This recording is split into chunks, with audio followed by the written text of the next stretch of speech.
കാസർഗോഡ് ജില്ലക്കാർക്കറിയാമല്ലോ, അല്ലാത്തവർക്കും അറിയാമല്ലോ. ബഹുമാനപ്പെട്ട താജുശ്ശരിയ ശൈഖുനാ ശരിയ ഉസ്താദ് അല്ലാഹു ദറജ വർദ്ധിപ്പിക്കട്ടെ. അവിടെ എന്താ പറയുന്നത്? അതേ, നമ്മുടെ മുത്തായ പൊന്നു മുസ്തഫ സല്ലല്ലാഹു അലൈഹി വസല്ലം തങ്ങളോടൊന്ന് പറഞ്ഞാൽ അവിടുന്ന് മുത്തു സല്ലല്ലാഹു അലൈഹി വസല്ലം തങ്ങളെ കൈവിടൂല്ല.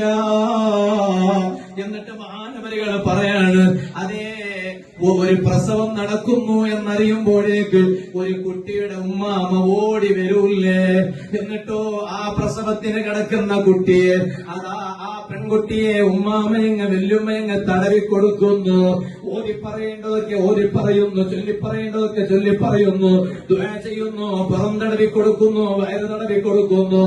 എന്നാൽ ഇതുപോലെ ശരിയ ഉസ്താദ് പറയാണ്, ഇതുപോലെ ഹബീബായ സല്ലല്ലാഹു അലൈഹി വസല്ലം തങ്ങളെ ഉമ്മത്തിൽപ്പെട്ട ഒരാൾ മരിക്കാൻ കിടക്കുമ്പോ വല്ലാത്ത ബേജാറാണല്ലോ അത്.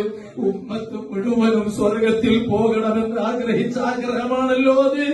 ആ ബേജാറിന്റെ സമയം ലോക നേതാവായ നബി സല്ലല്ലാഹു അലൈഹി വസല്ലം ആ ബേജാറിന്റെ രംഗം ഇങ്ങനെ നോക്കി നിൽക്കുവോ? ഒരിക്കലുമില്ല.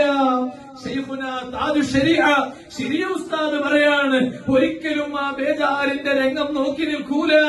ഹബീബായ സല്ലല്ലാഹു അലൈഹി വസല്ലം ആ ബേജാറിന്റെ സമയത്ത് ഉമ്മത്തിൽപ്പെട്ട ഒരാളങ്ങ് മരിക്കാൻ കിടക്കുമ്പോ എന്റെ ഈ സ്പർശനം കൊണ്ട് ആ മയ്യത്തങ്ങ് രക്ഷപ്പെടുകയാണെങ്കിലോ എന്ന് കരുതിയിട്ട് മയ്യത്തങ്ങ് തടകിക്കൊടുക്കുന്നു. ഏറ്റവും ചുരുങ്ങിയത് ആ ഒരു സൗഭാഗ്യം എനിക്ക് ലഭിക്കണം, നിങ്ങൾക്ക് ലഭിക്കണോ? അതിന് കൽബിൽ മഹബത്ത് വെച്ച് ധാരാളം സ്വലാത്തുകൾ അധികരിപ്പിച്ച് ജീവിച്ച് മരിക്കണമെന്ന് മാത്രം സാധുവായ ഞാൻ എന്റെ അമ്മാരത്തായ നഫ്സിനോടും നിങ്ങളോടും ഓർമ്മപ്പെടുത്തി.